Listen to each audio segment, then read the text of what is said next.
I want to welcome one of my good friends to the Capitol, Town of Hempstead Supervisor Don Clavin, and thank him for coming up, as well as other supervisors from throughout the state. We're here to talk about the governor's housing proposal. And last week, the two one-house budgets came out. They took a different approach. We would call it a carrot approach rather than a stick approach, without mandates, but providing funds to our local municipalities that they need to make building new housing workable, because they need sewers, they need roads, they need to invest in other infrastructure and emergency services and all of those things that make this proposal from the governor not a workable one. So before I call up Don, I want to just call up Minority Leader Will Barclay, who's here with us today.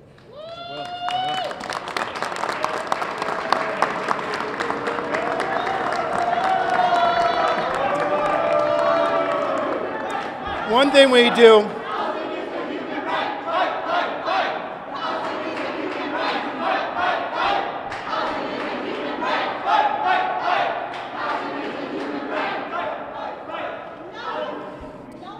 let's be thankful that we live in a free country where everybody has a right to express their opinions.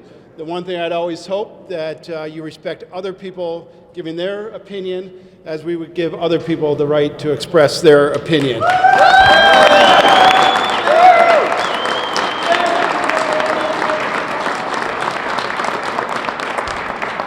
I just want to thank everyone for being here to address this really important, critical issue. I want to thank all the supervisors that came from across the state, and particularly my good friend Don Clavin, who does a terrific job as supervisor. And I want to thank our Ways and Means Raker, Ed Ra, who's really been a leader on this issue. As soon as the governor announced her plans, he's been out being very vocal about it. And I think because of Ed's leadership and members of the Republican Assembly Conference and the Senate Republican Conference, you're seeing the majorities push back on this plan, which we're very grateful for. So again, Ed, thank you for giving me an opportunity to speak, and I appreciate your leadership on this issue. Thank you, Leader.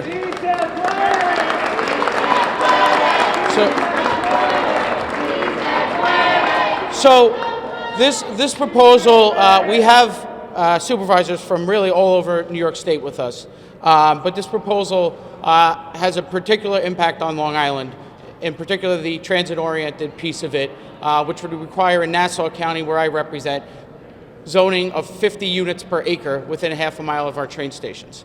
And we have with us today just a tremendous fighter for his constituents, but the town of Hempstead is unique. It's the largest township in this country. And so all we're asking for is that we allow our locally elected officials to do their jobs and not have the state step in with heavy-handed mandates. The town of Hempstead has built unique housing, has given opportunities for our young people to live in transit-oriented communities. But they didn't do it through the heavy hand of the state coming in and telling them what to do. So I want to turn it over to my good friend and the supervisor of America's largest township, Supervisor Don Clavin.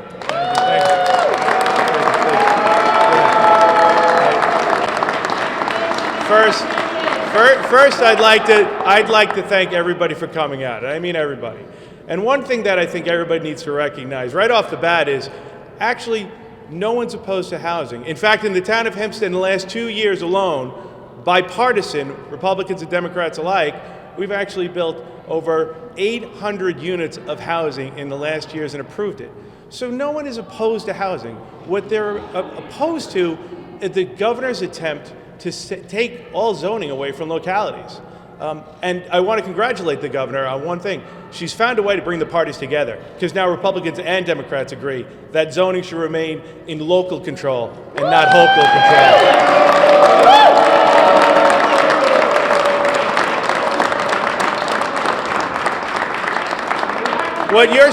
What you're seeing before us right now are representatives not from Long Island. We have friends here from Syracuse. We have voices from Buffalo. We have friends from Westchester. We have friends from the Albany region. And I didn't ask anybody for their party affiliation or what their card said. They came here because they have the same concerns. They know localities want to solve the problem, but they also know localities want to work with the residents and the communities to make it done in a proper way. I look at my friend Fran Murray, who's done housing in Rockville Center. I look at Mayor Beach from Lynbrook, who's done housing in Lynbrook. But what we've managed to do with actually creating housing is do it with feedback from the community. The governor's attempt to seize local zoning control, expedite environmental reviews. Ladies and gentlemen, if anybody of you know that region of Long Island, I hope you recognize the 1-4 Doxton and the plumes we are facing in the region. To think we are going to expedite that and not take that into account is wrong. And lastly, the governor's laughable, and I mean it genuinely, laughable branch of saying I'll put $250 million for infrastructure repairs. It is laughable. Ladies and gentlemen, in Brookhaven alone, they do not have sewers in Brookhaven. It would cost them $68 million. Right.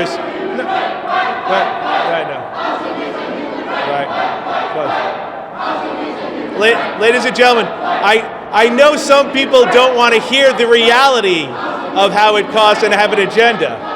But when the Brookhaven supervisor, again, a supervisor who's built housing, has built workplace housing, said it would cost $68 million alone just to put in sewers so people could live in some of the units the governor wants to propose, that $250 would be gone in an instant. Frankly, I think they put more into a sports stadium in Buffalo than they would for all the infrastructure repairs throughout the region. And that should be a telling sign for everybody here. And that should be, right.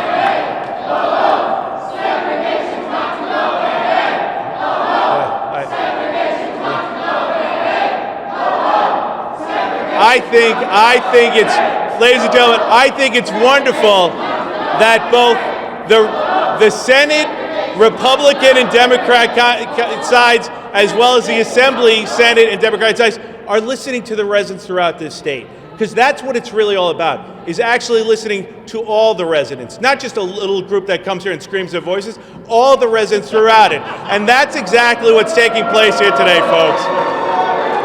And I know some don't want to hear it. And like I said, I wanted everyone to be stressed from the beginning. We are building housing across the region.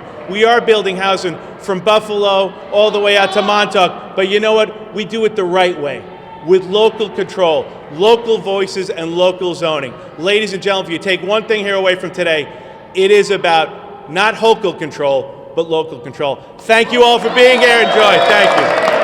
Thank you. Senator Steve Rose.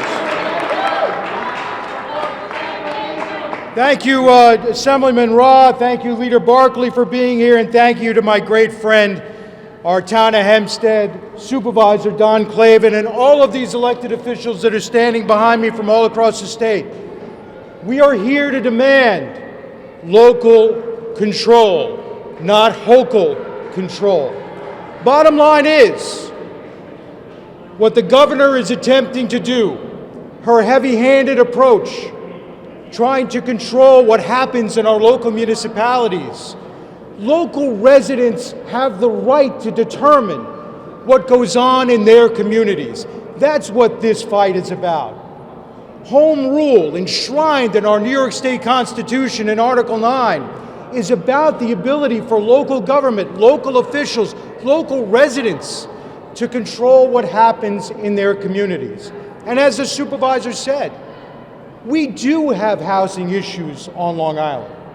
We are concerned about our seniors. We're concerned about our young people. But these are things that we are taking the steps to address on our own. We don't need the governor with unrealistic, unachievable proposals coming in and telling us what our business is. We do not have an emperor in the state of New York. We have a governor in the state of New York, a governor who should be listening to the people in her state, who should be listening to local elected officials who are telling her that what she is trying to do is not possible. Look at Nassau County, for example.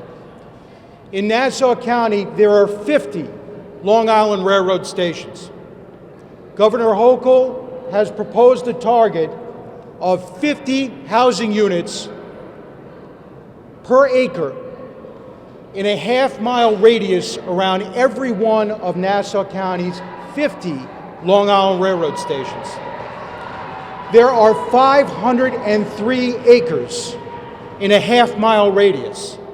That is 25,000 housing units around every one of Nassau County's 50 Long Island Railroad stations. What does that mean? 1.25 million housing units in Nassau County under the governor's proposal. Even if we had the space to do that, and understand, this isn't open space. These are residential neighborhoods. These are businesses that have grown up around these railroad stations. And what she's attempting to do is put people out of their livelihood and fundamentally transform our residential neighborhoods. It cannot happen. Nassau County has a population of 1.4 million people. What would 1.25 million housing units do? It would triple Nassau County's population. What would we do for schools? What would we do for sewage? What would we do for water, police, fire, all of the vital infrastructure that the governor simply has decided to ignore, not just in Nassau County, but all across the state? $250 million to rebuild infrastructure, one ocean outfall pipe that Nassau County tried for 10 years to be able to build was $1.5 billion for sewage. We are talking about tens of billions of dollars of infrastructure that would need to be built if this were achievable. Talk about a sole source aquifer. Long Island gets all of its drinking water from one aquifer. At 2.5 million people between Nassau and Suffolk County, we are already overpumping that aquifer. What would happen if Long Island's population were to become 6 million? Governor, where do you get more drinking water? Where is that going to come from? You may believe that you have magical powers, but you cannot manufacture something that does not exist. So the governor, respectfully, allow those of us who actually know Long Island, allow those of us who actually know the streets of Syracuse, who actually know Buffalo, who actually come from our localities, walk those streets every single day. Let us determine what we're going to do with respect to our own jurisdictions, what we're going to do with respect to our own housing. And you will see that those solutions will come. You should be working with us. You should not be working against us. And Governor, I got to tell you, this conversation is much bigger than to be crammed into a few-week budget cycle. This is a conversation that needs to happen outside of the budget. Now, you've lost the ability to pull it out on your own. But we are planning on working with Democratic majorities in the State Assembly and State Senate to make sure that this is out of the budget so that we can have a conversation, not under threat, but have a workable conversation as to how we can achieve these goals, we can meet these needs, and we can ensure that we're maintaining local control for our municipalities. Again, local control, not Hochul control. Thank you. Thank you, Senator. I want to call down another local official who, as Supervisor Klavan said, has done this well with housing in his village of Rockville Center, and has served as the NICOM president, and is a perfect example of what happens when we allow the local municipalities, and even more if we work with them, as Senator Rhodes said, instead of working against them. So I want to call up Rockville Center Mayor Fran Murray.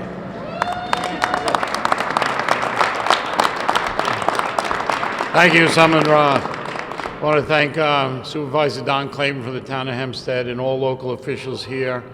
The minority leader just really laid it out quite well. This is our Long Island. We know how to live there. We know what's important. We know what the land can take. You heard the assemblyman say about the water. It's so true. There's only so much in the aquifer. NICOM is against anything that takes away local control from the people of Long Island all over New York State. it's abominable this is trying to go through. One of my most important things is the environment. Think about the environment. A lot of Long Island doesn't have sewer system. You can't put multiple housing 10, 15 stories high. There's nowhere for the waste to go. We've been working so hard on Long Island to clean up our bays, clean up our ocean, and we've done a great job restocking fish. This will destroy it. The nitrogen will go into our bays, into our rivers and our streams again. We cannot let this happen. So once again, thank you for inviting me to speak. Thank you. Thank you. So, moving a little further east, I want to call up my colleague from Suffolk County, Senator Anthony Palumbo.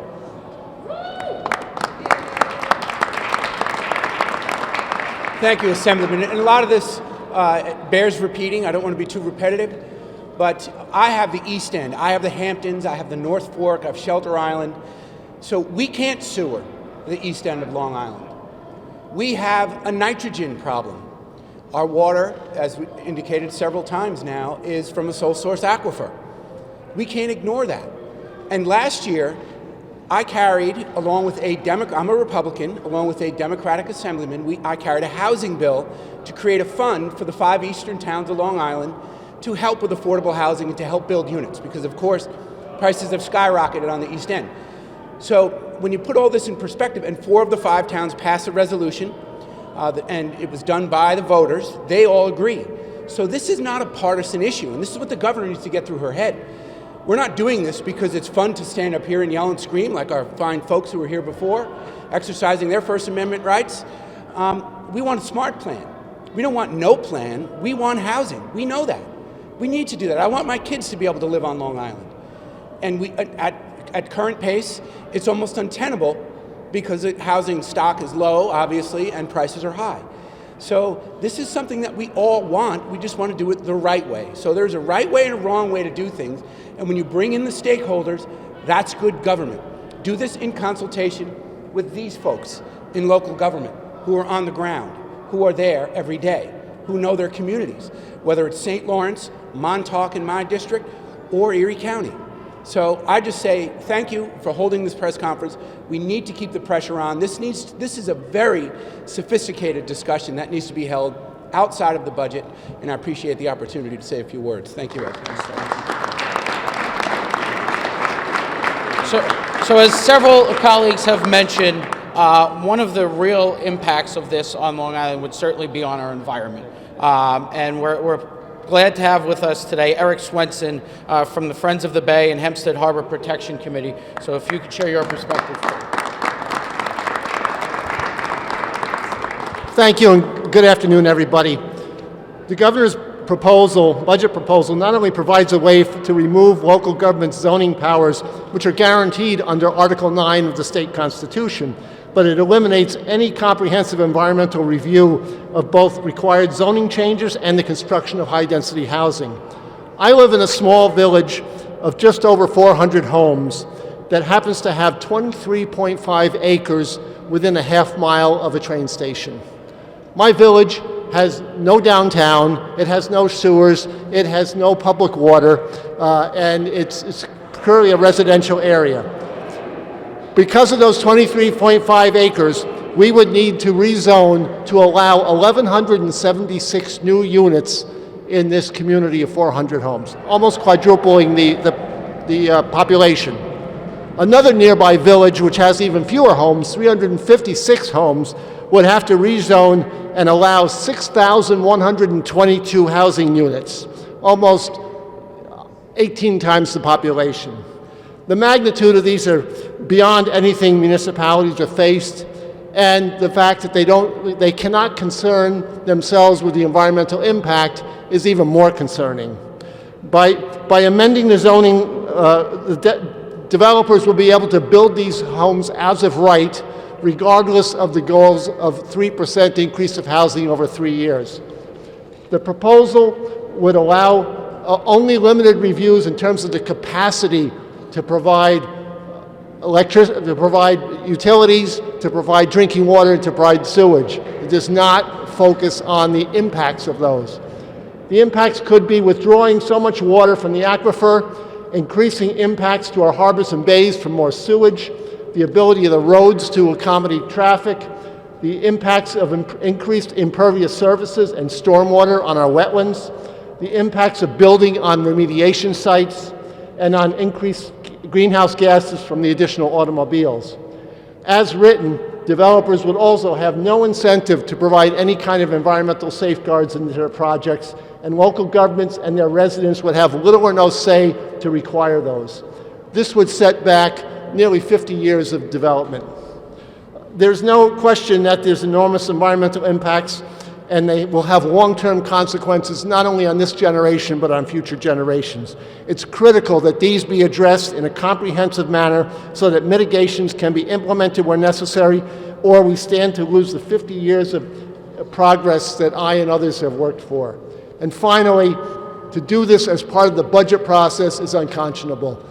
Such a magnitude issue of this should be debated in the normal way through legislation and not the way it's being done now. Thank you. Thank you. So I just want to recognize a few of our other guests that are here with us.